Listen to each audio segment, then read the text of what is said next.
Hello दर्शकों, welcome to my channel autism unlocked Hindi में भी। पिछले कुछ दिन मेरे बहुत ही मुश्किलों से भरे हुए रहे, इसलिए मैंने अपने चैनल पे कोई भी वीडियो नहीं डाला। सच कहूँ तो मेरा मन भी नहीं था कि मैं अब आगे से अपने चैनल पे कोई वीडियो डालूं, क्योंकि मेरे बेटे अथर्व का बहुत ही मेजर एक्सीडेंट हो गया था। वो तेज भाग रहा था और घर में जो शीशे के दरवाजे होते हैं उससे टकरा गया और शीशा टूट गया। ऐसे में उसे बहुत ही बड़े-बड़े कट्स आ गए थे और वो दिन हमारे लिए बहुत ही मुश्किल भरा रहा, क्योंकि किसी तरह से हम उसे हॉस्पिटल लेके गए। वहाँ डॉक्टरों ने बड़ी ही समझदारी के साथ उसे हैंडल किया और आज मेरा बेटा पूरी तरह से सुरक्षित है और हमारे बीच में है।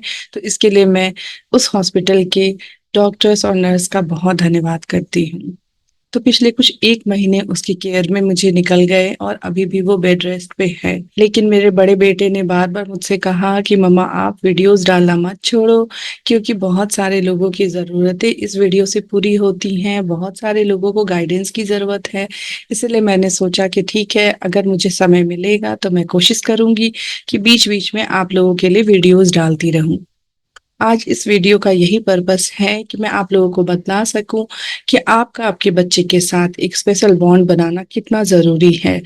आपका आपके बच्चे के साथ जो स्पेशल बॉन्ड होता है वो बहुत ही बड़ी-बड़ी मुश्किलों से आपको निकलने में सहायता करता है। मैं अपनी बात करूँ तो अभी मेरे साथ यही हो रहा है, क्योंकि अथर्व अभी कहीं जा नहीं सकता है और डॉक्टर ने उसे 1 से 2 महीने का बेड रेस्ट कहा है। ऐसे में उसे इन्वॉल्व करना, बिज़ी रखना और क्रिएटिवली बिज़ी रखना बहुत ज़रूरी है। तो ऐसे में परिवार की हिम्मत बहुत ज़्यादा काम आती है। आप कोई भी थेरेपिस्ट या किसी को भी इस समय में घर पे नहीं बुला सकते हो, क्योंकि घर का कुछ रूटीन फिक्स नहीं होता है। शायद उसे अभी सोने का मन करे, अभी वो रेस्ट करने का मन करे। ऐसे में आप कुछ भी प्रेशर नहीं डाल सकते हैं और ऐसे में आपको ही उसका गाइडेंस बन करके खड़ा होना पड़ेगा। तो ज़रूरी है कि आप अपने बच्चे के साथ स्पेशल बॉन्ड बना के रखें, ताकि किसी भी परिस्थिति में उस पे काम आप कर सकें। जैसे कि अगर मैं अपनी बात करूँ तो अभी मैं उसे कलरिंग, ड्राइंग, प्लांटेशन और भी बहुत सारी चीज़ों में इन्वॉल्व रखने की कोशिश करती हूँ। इसमें मैं आपको ये भी बताऊँगी कि बच्चे को ऑप्शंस के बारे में जानकारी होना भी कितना ज़रूरी है, क्योंकि हो सकता है आप उसे जो करने को दे रहे हैं, वो उसे पसंद ना आ रहा हो। तो ऐसे में बहुत सारे ऑप्शंस मैं उसके आगे रखती हूँ कि आपको क्या करना है, कलरिंग करनी है, ड्राइंग करनी है, राइटिंग करनी है या फिर प्लांटेशन करना है। कुछ ऐसी चीज़ें मैं देती हूँ और उसमें से वो चूज़ करता है कि ठीक है, अभी मुझे ये करना है। ऐसा इसलिए क्योंकि अभी उसकी तबीयत ठीक नहीं है, तो आप बहुत ज़्यादा प्रेशर के साथ उसे कोई भी काम नहीं करा सकते हैं। तो ये तो बात रही स्पेशल बॉन्ड की, ताकि आप अपने बच्चे को क्रिएटिवली इन्वॉल्व कर सकें और इसमें आपको किसी भी तरह की परेशानी का सामना ना करना पड़े। इसके अलावा जो दूसरी बहुत ही इम्पोर्टेंट चीज़ है वो ये है कि कोई भी टीनेज बच्चे की तरह हमारे भी जो ऑटिस्टिक बच्चे हैं, जब अपने टीनेज में पहुँचते हैं तो उसमें बहुत सारी व्यवहारगत समस्याएँ दिखने लगती हैं। ये व्यवहारगत समस्याएँ ऐसी होती हैं जहाँ पे आपको ऐसा लग सकता है कि अब एज़ अ मदर फादर भी आप इसको हैंडल नहीं कर पा रहे हैं। मैं अपनी बात करूँ तो मैंने कभी भी अपने बेटे को मार के या बहुत ज़्यादा कड़ाई करके कोई चीज़ नहीं सिखलाई। मैं आपको हमेशा बतलाती हूँ कि आप प्ले वे में चीज़ों को सिखलाओ। तो मैंने प्ले वे में ही सिखलाने की कोशिश की है। लेकिन जब उसका टीनेज आया है तो ऐसे में बहुत सारी व्यवहारगत समस्याएँ मुझे देखने को मिलती हैं और मुझे ये लगता है कि इस समय में मुझे बहुत ही ज़्यादा धैर्य की ज़रूरत है। तो आपको ये शुरू से कोशिश करनी है कि बच्चे के साथ कड़ाई से पेश नहीं आना है, चीज़ों को प्यार से सिखलाने की कोशिश करनी है।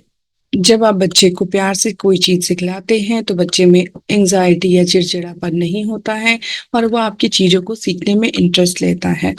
जब बच्चे टीन एज में पहुँचते हैं, उनमें बहुत सारे हार्मोनल चेंजेज़ होते हैं।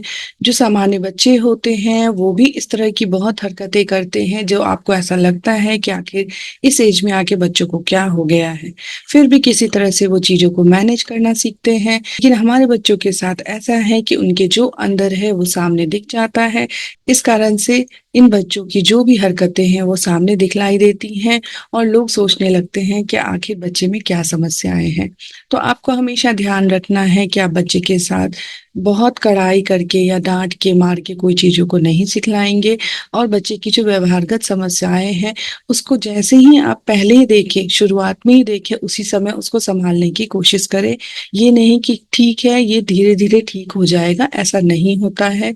आपको उनके व्यवहार पे हमेशा ही नज़र रखनी पड़ेगी। मैंने इन बच्चों में ये भी देखा है कि अगर आप उनके सामने कोई अच्छी बातें बोलते हैं, तो वो सीखे या ना सीखे, लेकिन अगर कोई भी बुरी बात उनके कानों में जाती है, तो बहुत ही जल्दी वो सीखते हैं। ऐसे में हमें उनके सामने कोई भी बुरे शब्द या कोई भी गलत बात बोलने से पहले सोचना चाहिए, कोशिश करनी चाहिए कि उनके आगे ना बोले। इसका कारण भी मुझे ये समझ में आया कि जब कोई अच्छी बात होती है, तो हम उसका रिएक्शन स्माइल करके या नॉर्मल एक रिएक्शन देते हैं कि चलो ये अच्छी बात हुई। लेकिन अगर बच्चे के सामने कोई बुरे शब्द हो गए या कोई बुरी बात हुई, तो हमारा रिएक्शन बहुत ये होता है कि नहीं, नहीं, नहीं, नहीं, नहीं बोलो, या फिर हम मना करते हैं किसी को बोलने के लिए। और ये रिएक्शन हमारे बच्चे बहुत ही अच्छी तरह से समझते हैं। ऐसे में वो बुरी चीज़ों को बहुत ही जल्दी अपना लेते हैं और अच्छी चीज़ें भले ही ना अपनाएँ, लेकिन मैंने देखा है कि वो बुरी चीज़ों को बहुत ही जल्दी कैच करते हैं। इसलिए आपको कोशिश करनी है कि उसके सामने आप कोई भी बुरी चीज़ें, बुरे शब्द, बुरी बातें ना कहें। नहीं तो उन चीज़ों को जब बच्चा एक बार सीख लेता है, तो उसको फिर हटाने में बहुत समय लगता है। इसलिए आपको हमेशा बच्चे के सामने सचेत रहना है कि इस तरह की कोई भी चीज़ें सामने ना हो, ताकि बच्चा कोई भी बुरी चीज़ ना सीखे। आप सोच सकते हैं कि परिवार में ऐसे बहुत बार मौके आएँगे जब ये चीज़ें हो सकती हैं। आप ये भी सोच सकते हैं कि हो सकता है वो घर में ना हो, बाहर भी किसी से सीख सकता है।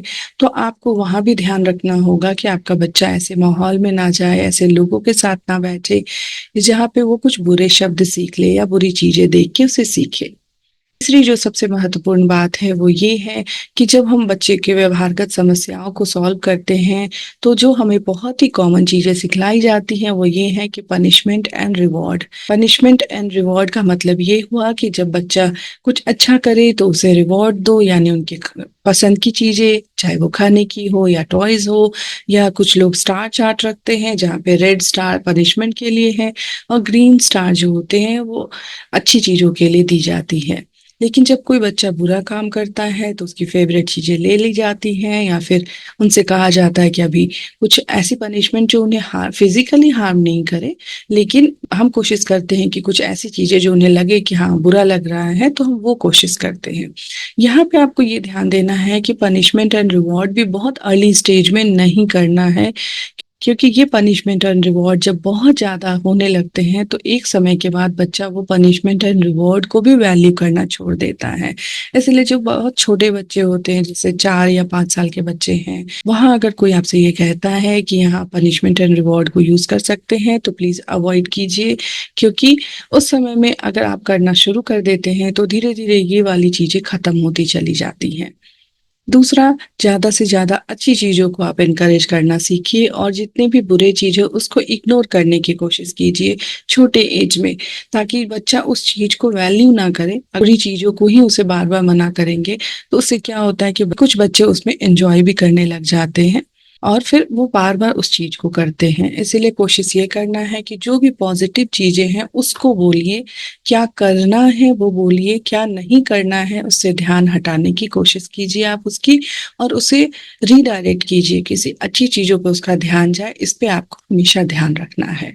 जब बच्चे स्कूल जाते हैं तो वहाँ ये चीज़ें बड़ी कॉमन होती हैं कि उनके बैड बिहेवियर्स की पनिशमेंट मिलती है और जो अच्छे बिहेवियर हैं उसके लिए रिवॉर्ड थोड़े कम ही मिलते हैं, लेकिन बैड बिहेवियर की पनिशमेंट बहुत मिलते हैं।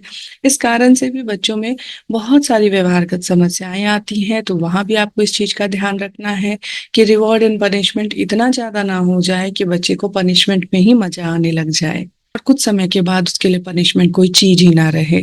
तो इन सब चीज़ों को आपको बहुत ही गहराई से सोचना है और बच्चे पे काम करते वक़्त इन बातों का ध्यान रखना है, ताकि बच्चे में कोई भी व्यवहारगत समस्याएँ ऐसी ना आ जाएँ कि बाद में वो सँभाल ना सकें आप। क्योंकि ऑटिस्टिक बच्चों का भी टीन एज जो होता है वो बहुत ही मुश्किल भरा होता है और उसको मैनेज करने के लिए आपको शुरुआत से ही प्रिपेयर रहना पड़ेगा। शुरू से ही कोशिश करनी होगी कि बच्चे के व्यवहार को मैं कैसे सँभालती रहूँ, ताकि ये व्यवहारगत समस्याएँ ज़्यादा ना बढ़ें। तो अथर्व के साथ बहुत सारी मुश्किलों का सामना अभी मुझे भी करना पड़ रहा है, क्योंकि अभी वो बेड रेस्ट पे है और उस समय में उसे भी बहुत तरह की व्यवहारगत समस्याएं आ रही हैं। तो मुझे जो अनुभव हुआ मैंने सोचा आप लोगों के साथ शेयर करूं। इतने दिनों बाद वीडियो डालने का मुझे ये पर्पस सबसे सही लगा, इसीलिए मैं इस टॉपिक पे वीडियो बना रही हूँ। आगे भी कोशिश करूंगी कि अगर टाइम मिलेगा तो मैं वीडियोस डालती रहूंगी। आप सबों का बहुत धन्यवाद, क्योंकि 1 महीने से मैंने वीडियोस नहीं डाले फिर भी व्यूज एंड सब्सक्राइबर बढ़ रहे हैं, यानी कि ये वीडियोस आपके काम आ रहे हैं। मेरा वीडियोस डालने का उद्देश्य ही यही है कि आप माता पिता के पास अपनी एक राह हो कि आप अपने बच्चों पे काम कर सकें। So thank you so much for joining and thank you so much for watching my channel. Please like and subscribe my channel to get all the updates. Thank you.